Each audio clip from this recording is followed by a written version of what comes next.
Welcome back to the Deep Dive. Today we are strapping in for the ultimate mental shortcut, diving into a manifesto that didn't just challenge the 9-to-5 grind. It offered a complete, actionable, and frankly radical replacement for it. We're unpacking the blueprint for escaping what's commonly called the deferred life plan. You know the one. Oh yeah, that societal contract where you mortgage your time, your energy, your sanity for 40 years. Hoping to finally cash in on freedom when you're well into your 60s. Right. The promise of this philosophy, the new rich philosophy, is that a luxury lifestyle isn't something you defer. It's something you engineer right now. And you're using time and mobility as your main currency, not just dollars. Exactly. The source material we've pulled from this week, excerpts from the book that really define this whole lifestyle design movement, it's famous for its origin story. It is. It was turned down by 26 out of 27 publishers initially. Think about that resistance for a second. 26 rejections. That kind of institutional pushback usually signals a truly unconventional idea, something society just isn't quite ready for yet. But it became this huge phenomenon. Of course, because it taps into this universal frustration, this realization that the most precious resource we have is time, and the standard path forces you to trade most of it away. So our mission in this deep dive is to extract and analyze the four-step methodology for what the source calls the new rich, or NR.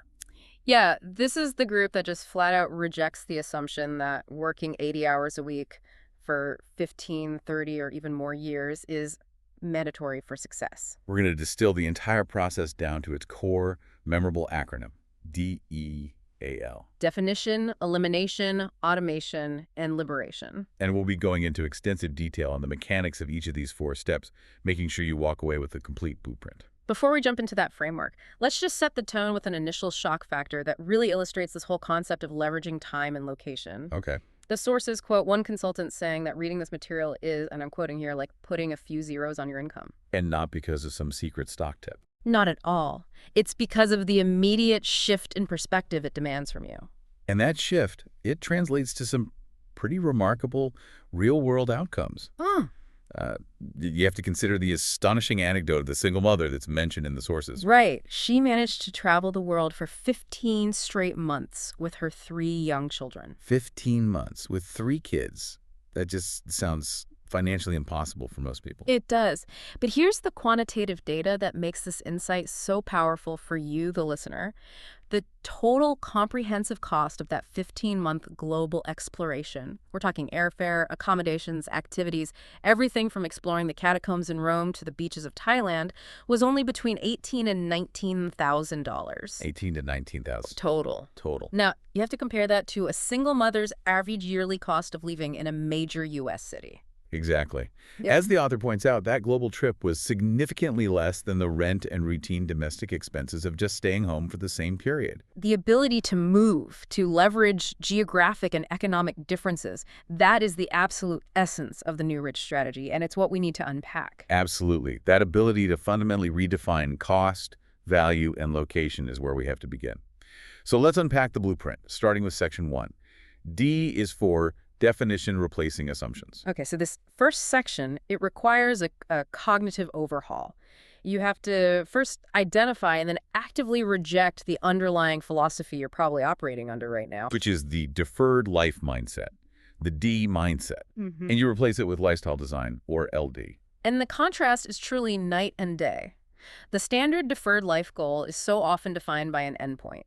You work until you can finally retire early, or you work until you can afford some specific thing. A boat, a vacation home, whatever it is. Right. But the New Rich goal, it flips the script completely. It's about having others work for you, not slaving away to work for yourself. Okay, so you distribute recovery and adventure throughout your life. You do it with these strategically planned mini retirements. Wait, hold on. If the NR goal is to have others work for you, isn't that just standard entrepreneurship, like being a regular business owner, but with more vacation time? What makes this approach fundamentally different? That's a critical question.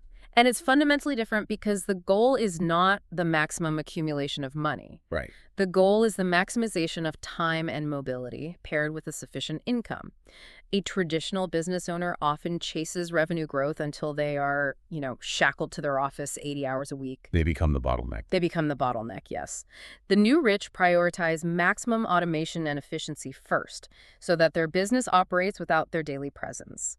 The objective is not inactivity, it's about doing what excites you.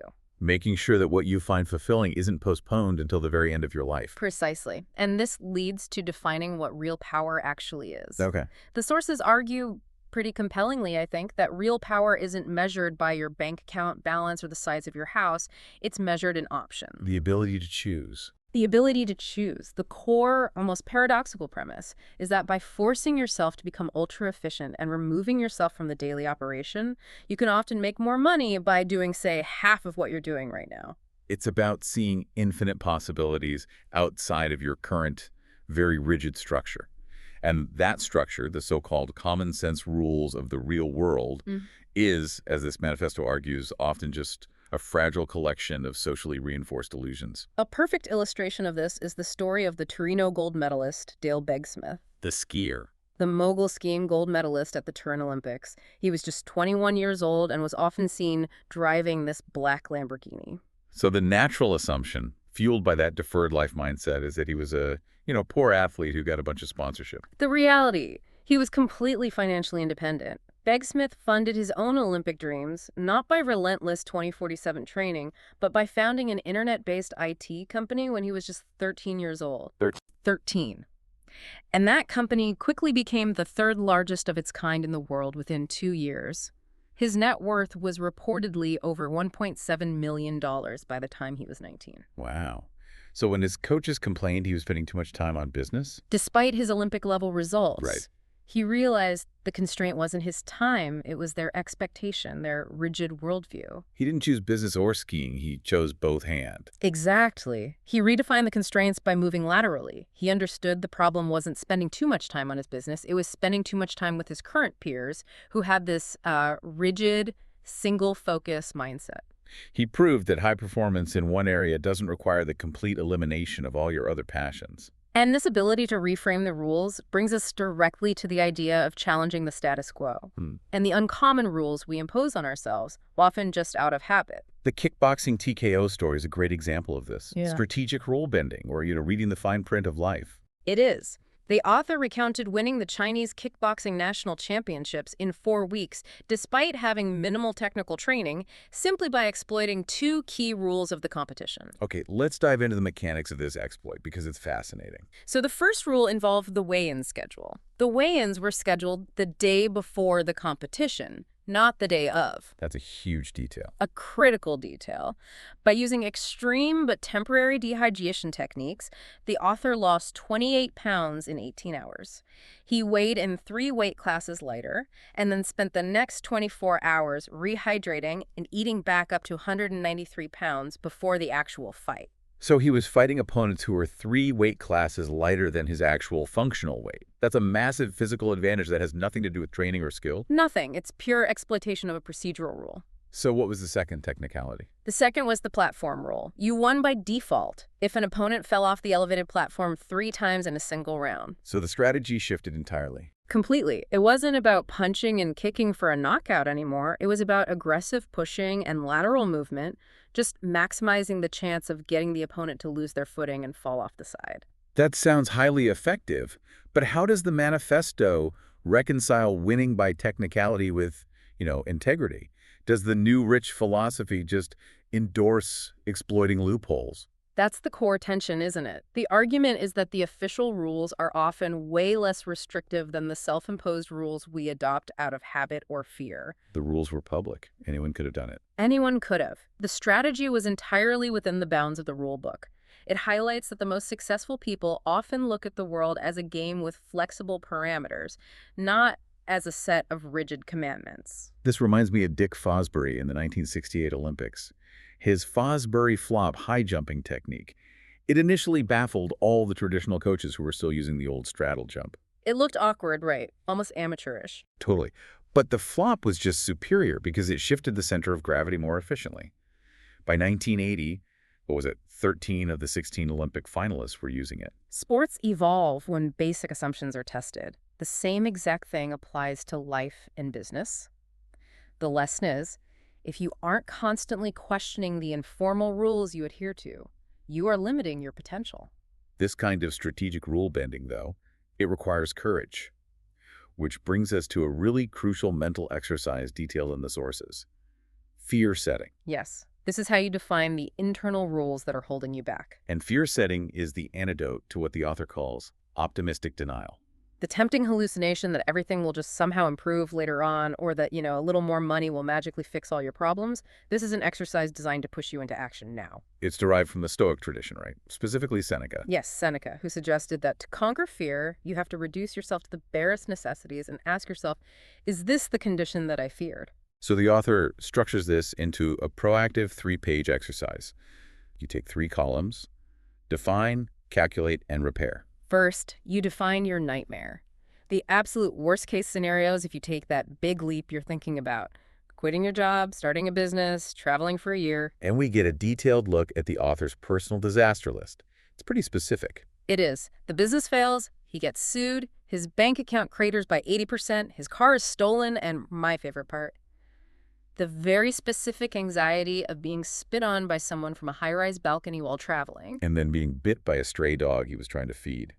The absurd specificity is what makes the fear suddenly concrete and weirdly manageable. It does. Then the second column, calculate, forces you to assign 2 metrics to each disaster. The probability of it occurring, which is often surprisingly low, and the effort required to repair the damage. And you realize most disasters are temporary and reversible.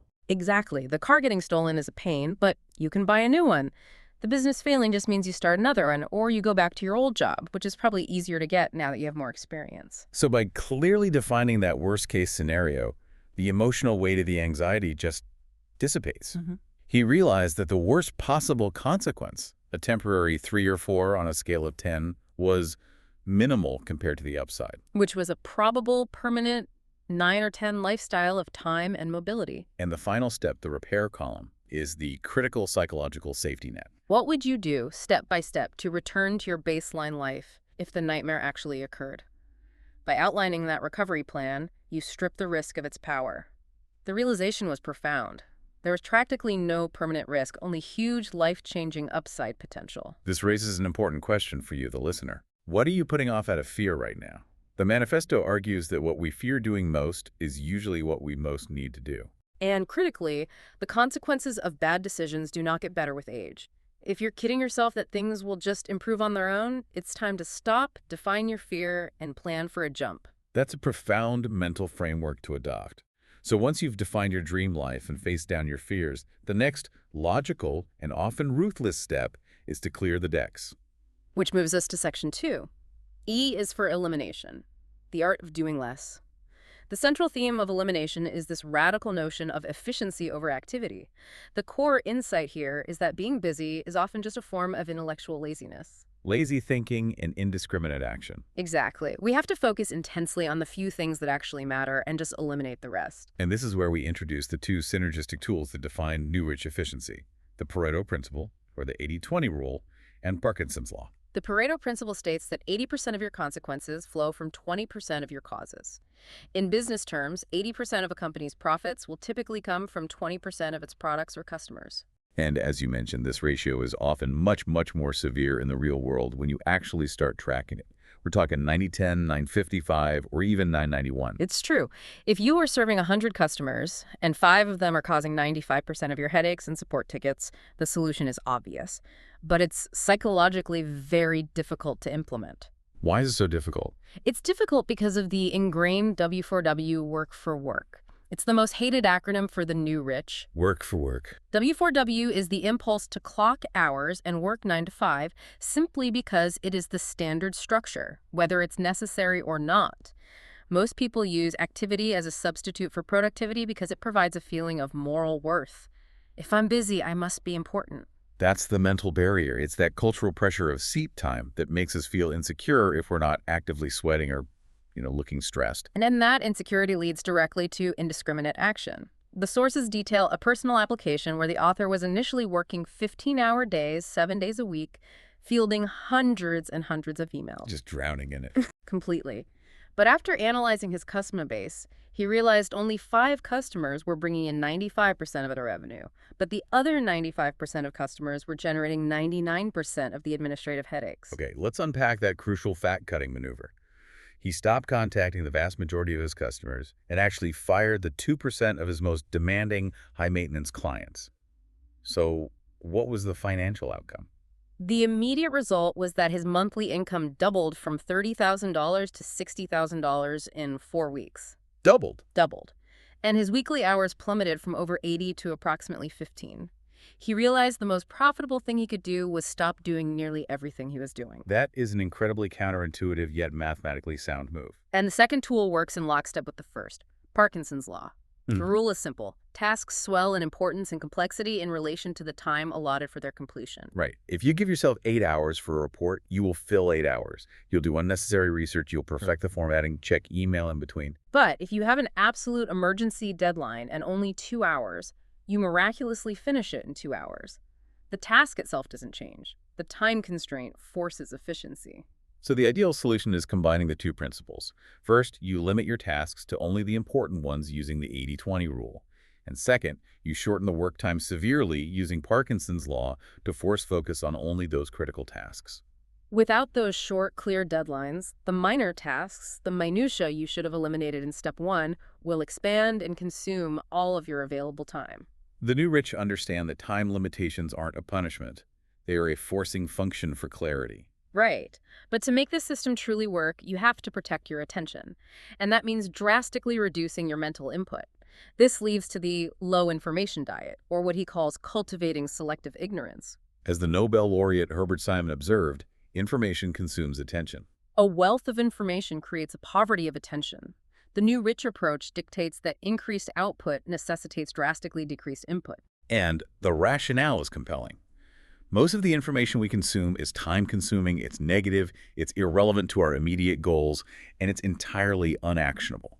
The practical examples shared are really illustrative of this ruthless pruning. The author adopted habits like reading only the front page headlines while walking to lunch, or strictly consuming a maximum of 4 hours of industry or business magazines per month. The rest is just noise. But doesn't ignoring the news and all those industry developments create some kind of intelligence gap? Don't you fall behind? Not if you outsource the synthesis.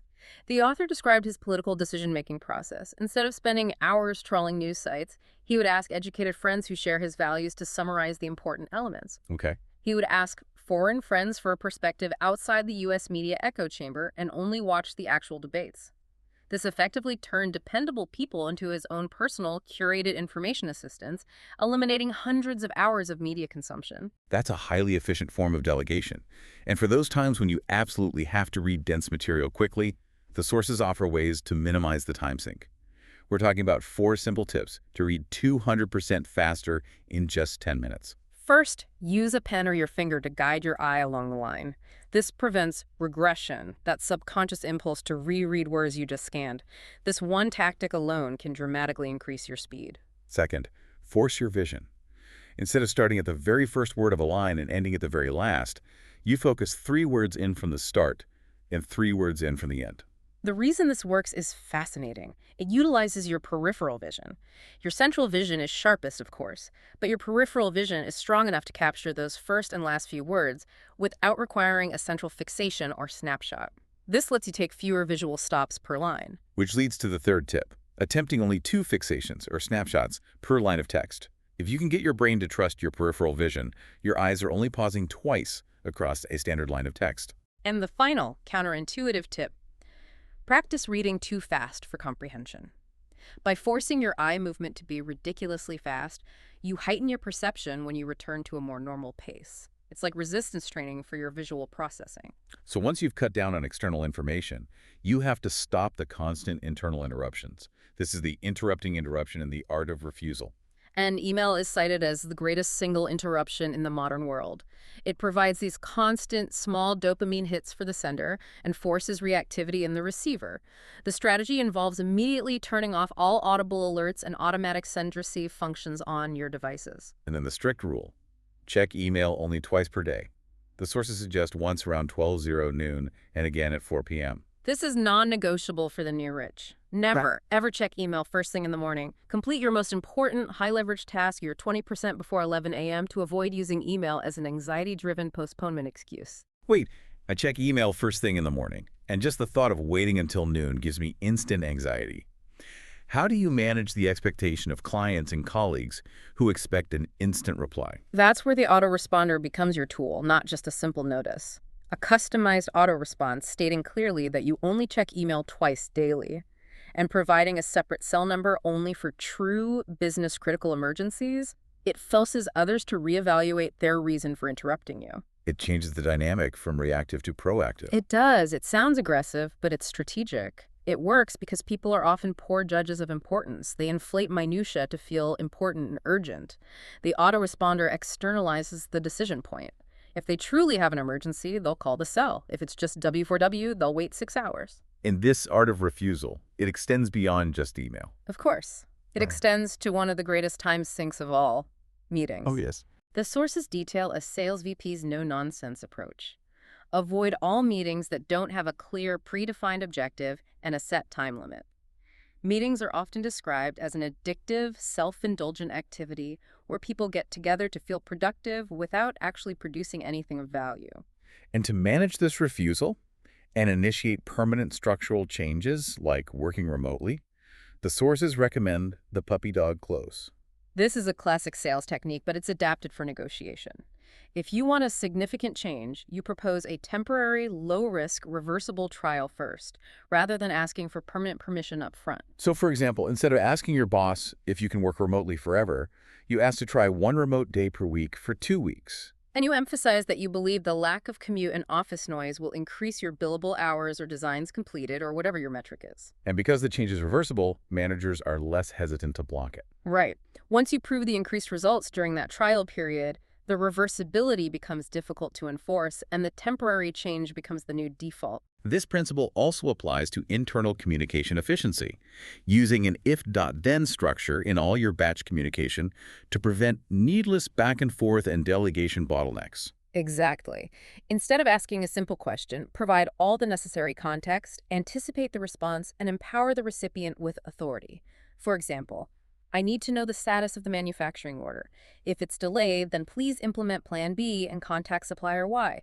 You have my approval to spend up to $1,000 to solve this without contacting me again. That brings us beautifully to the idea of outsourcing even the things you must do, Right. but doing them in large, efficient batches.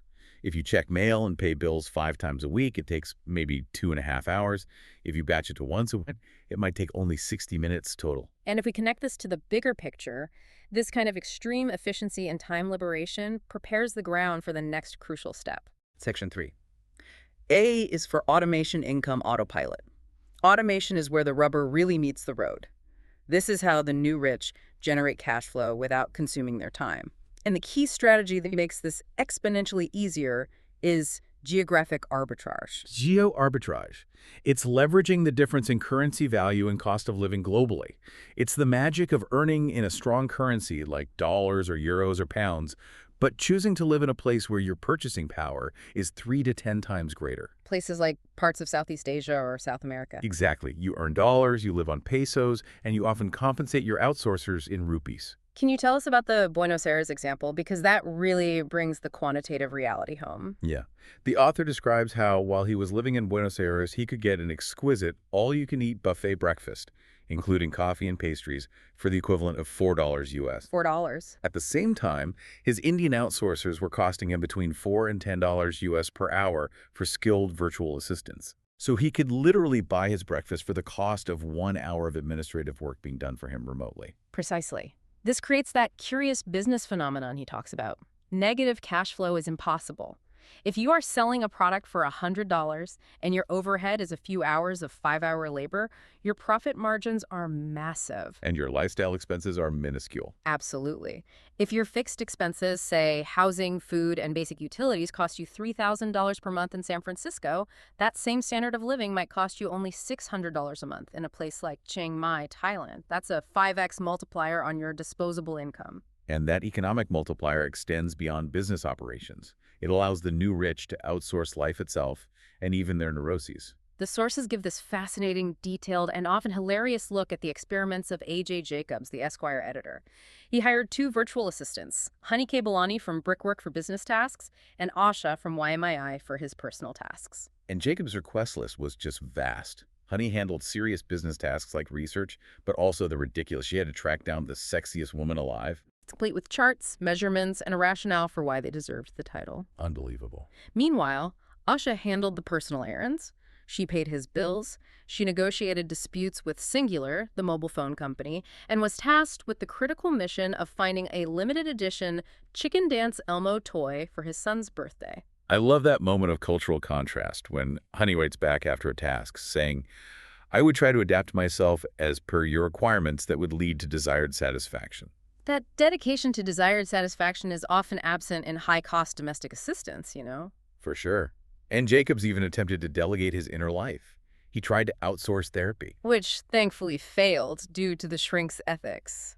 But he successfully outsourced worry. Outsourcing worry, how do you even put that into a contract? What does that look like? The deal was simple. Honey agreed to worry about a slow-moving, complicated business deal in his stead.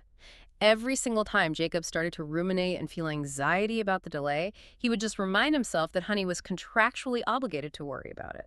And that psychologically allowed him to relax and focus on actionable items. Yes, it's delegation as emotional triage. That outsourcing of neuroses might be the most valuable service of all. But this brings up a critical danger with delegation. Delegation dangers. We have to eliminate before we delegate. Absolutely. Bill Gates provided the perfect caution. Automation applied to an efficient operation will magnify the efficiency. Automation applied to an inefficient operation will magnify the inefficiency. That emphasizes the critical sequence. Eliminate, then automate, then delegate. Never delegate something that could have been automated or just eliminated entirely. If you delegate a useless task, you're not just wasting your cash, you're creating a permanent paid obligation for someone else's time. Right. The solution to inefficient delegation is empowerment, not micromanagement. The brain-quicken customer service bottleneck example is the textbook case for this. Okay, lay that out for us. The author was managing a supplement company and receiving over 200 customer service emails a day because his outsourced reps needed permission for every minor decision, a refund, a replacement, and a dress change. So he was the bottleneck, right? Yes. He created the inefficiency himself by demanding centralized control. Precisely. And he solved it by sending a single empowering email to his customer service reps, granting them full autonomy. It said, if it is a problem that takes less than $100 to fix, use your judgment and fix it yourself. Do not contact me. And the results were immediate and astonishing. Emails dropped from 200 per day to fewer than 20 per week. Customer returns dropped from somewhere between 10 and 15% to less than 3%, and profits actually increase. It proves that an employee's IQ seems to double as soon as you give them responsibility and trust. It really does. So once you have the delegation structures optimized, you need a product, Muse, to automate the cash flow. The goal is simple: an automated vehicle for generating cash without consuming your time. And the sources lay out 3 core criteria for identifying the ideal Muse product that you should be trying to create. Criterion 1. It must cost the customer between $50 and $200. This higher price point is strategic. It attracts lower maintenance customers who are typically less prone to demanding excessive customer service time, and it allows for much higher profit margins. You're aiming for an 8 to 10x markup over your cost of goods or services. Right. Criterion 2. It must take no more than 3 to 4 weeks to manufacture or create. This keeps costs low, it allows for rapid testing, and lets you adapt to market demand without stockpiling massive amounts of expensive inventory. In criterion 3, it must be simple and scalable. You should strive to be the largest, the best, or the first in a very precise, narrowly defined category. It is much more profitable to be a big fish in a small pond than a small, undefined fish in a massive ocean. So the most leveraged path to meeting these criteria is the information product advantage. Things like digital courses, focused how-to manuals, or specialized video guides. Information products often allow for a huge 20 to 50x markup because the cost of duplication is near zero once the initial content is created. They're also much harder for competitors to replicate than physical goods. Right. Unlike the Nike sneaker knockoffs that appear on eBay within a week of a new release, it's difficult to instantly copy a high-quality educational course. Exactly. But I'm not an expert in anything marketable, or at least I assume I'm not. How do you create a product if you don't have a PhD or 20 years of experience in something? The sources explain that expert status is often manufactured. Credibility can be created in less than 4 weeks by focusing strategically on credibility indicators, affiliations, published writing, and media mentions, rather than relying on high IQ or academic credentials. So it's about superior positioning. If you focus on getting quoted in niche publications or writing short, targeted articles, you can build perceived expertise very rapidly. By utilizing resources that connect journalists with experts, you stop swimming upstream and you start responding to stories that people are already working on, quickly building that perceived expertise in a narrow, profitable niche. So before investing any serious money in manufacturing or production, you have to microtest the muse. Yes, the method uses Google AdWords, or PPC, for 5 days for $500 or less to test real intent to buy. You don't ask people if they would buy, you ask them to buy. Intuition is just too risky. This leads to the famous backorder funnel method. The case study details a guy named Sherwood who had an idea for shirtsfromfrance.com, but he had no inventory. Sherwood creates a professional one-page website promoting the product at a $100 price point.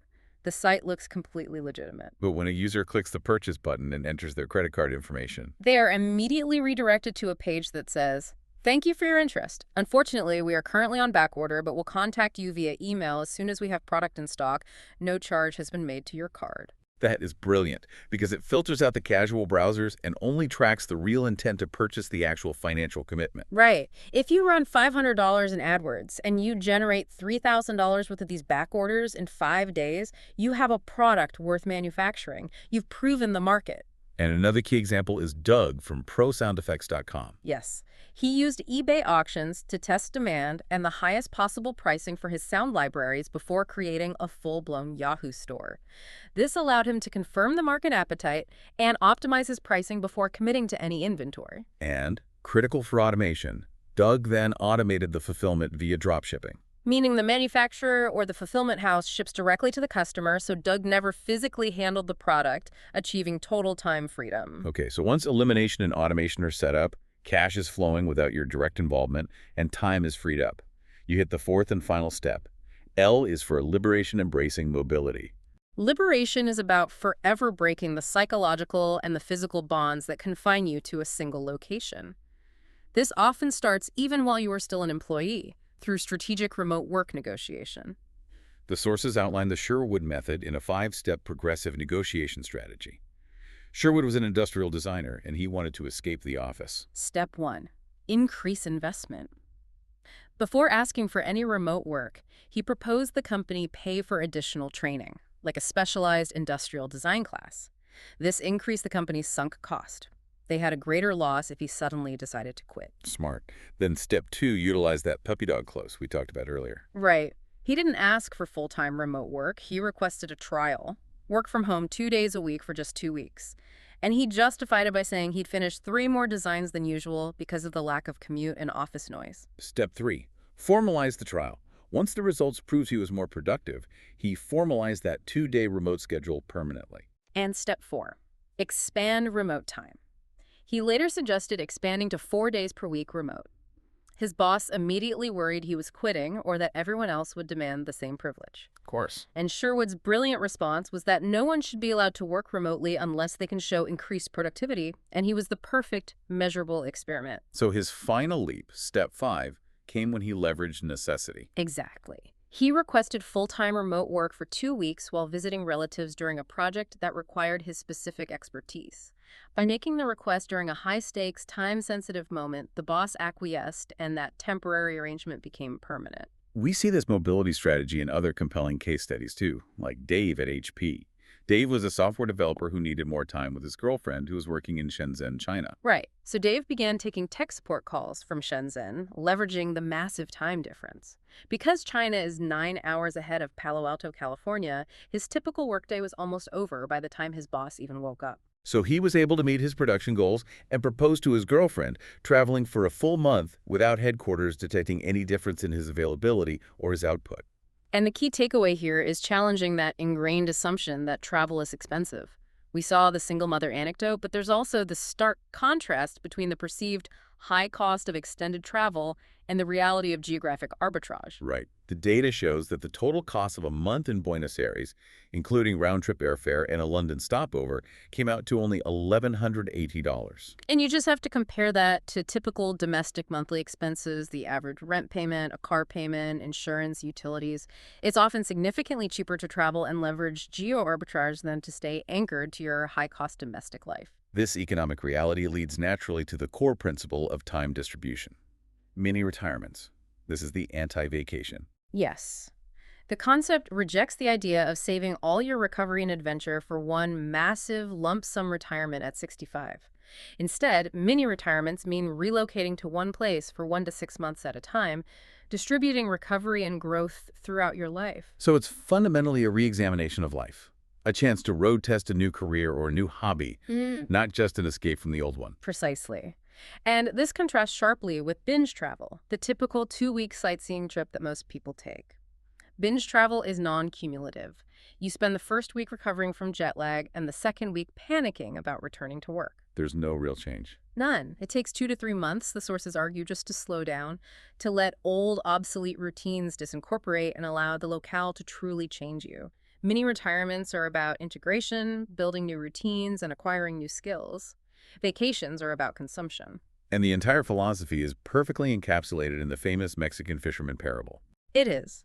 A Harvard MBA spots a local Mexican fisherman with a small catch and advises him to fish more, buy a bigger boat, eventually a fleet, open a cannery, move to New York, take the company public, sell it for millions, and then retire to a small coastal fishing village. So the MBA explains that once he's retired, he can finally sleep late, fish a little, play with his kids, and stroll to the village where he can sip wine and play guitar with his amigos.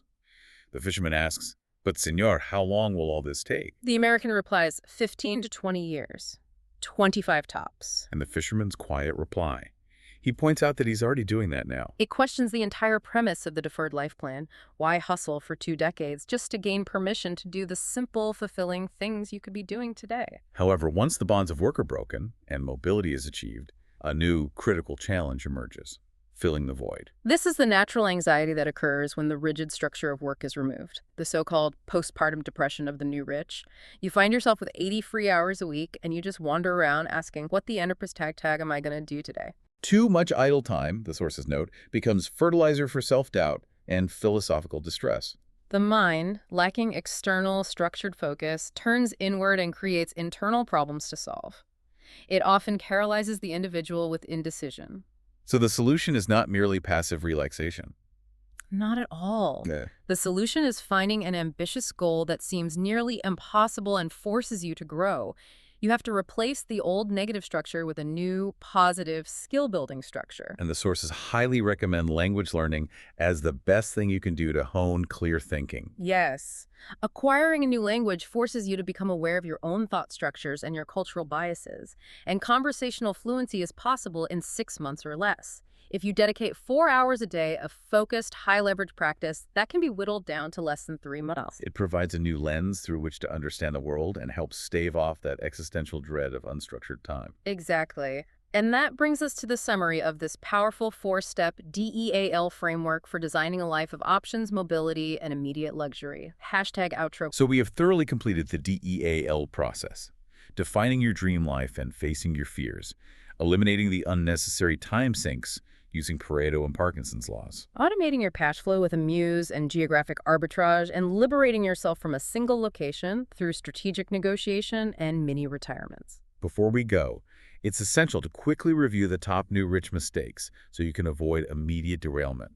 These include things like losing sight of your defined dreams and falling back into work for work. Micromanaging your VAs just to fill time, handling problems your outsourcers could easily handle, and viewing one single Muse product as the end-all and be-all of your existence. Right. A major subtle mistake is blowing small minutia out of proportion as an excuse to get back to work. In the blog post anecdote titled "The Art of Letting Bad Things Happen," the author recounts returning from a long mini-retirement to find small disasters had occurred. Disasters. A fulfillment house had shut down, there were critical missed interviews, lost opportunities, small things in the grand scheme. But he recognized that in order to do the big things, like watching the New Zealand All Blacks play rugby live, or filming a television pilot in Japan, You have to intentionally accept that small, bad, reversible things will happen in your absence. You have to consciously decide to let them happen. This skill, the art of letting bad things happen, is crucial for focus. It is. You can spend 100% of your time trying to prevent 100% of the small problems and get nothing done. Or you can accept an allowable level of small, repairable problems and focus 100% of your energy on the big, life-defining things. It's a choice of priorities. The final, overarching conclusion of this philosophy is simple, yet profoundly difficult because it requires immediate action. It's the statement that should guide your definition. What we fear doing most is usually what we most need to do. If you look at your life and you see a persistent problem or a delayed conversation, and you're killing yourself that things will somehow improve with time or money, the manifesto is clear. The consequences of bad decisions do not get better with age. So we leave you with this final provocative thought, directly derived from the core philosophy of the New Rich. Look at your life right now to find the single most uncomfortable conversation or action that you are putting off out of fear. The conversation with your boss, the proposal to launch your muse, the decision to book that one-way ticket, a resolve to define it, calculate the repair, and then do it tomorrow.